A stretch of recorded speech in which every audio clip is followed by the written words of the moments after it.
Speaker, Madam Speaker, if we needed any further proof that the administration of firearms in this country is broken from the top down, we need look no further than the Integrity Commission's own report 37 of 2026.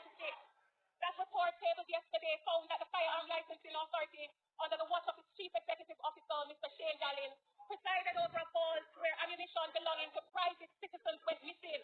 A computer system that was deliberately manipulated to destroy the livelihood of a licensed dealer using the identity of a man who was already dead. And a server whose catastrophic failure conveniently erased the very evidence that would have identified who gave the order. Madam Speaker, a man who runs an authority where the dead are used to falsify records, where vault doors cannot account for what is inside them, and where evidence disappears without consequence, has no business holding public office.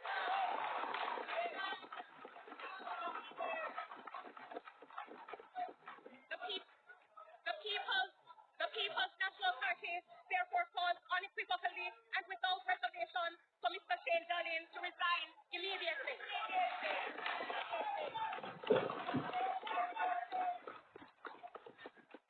The People's National Party therefore calls unequivocally and without reservation for Mr. Shane Dalling to tender his immediate resignation.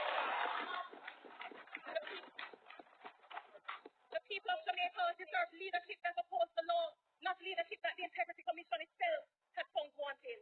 Madam Speaker, the people need justice.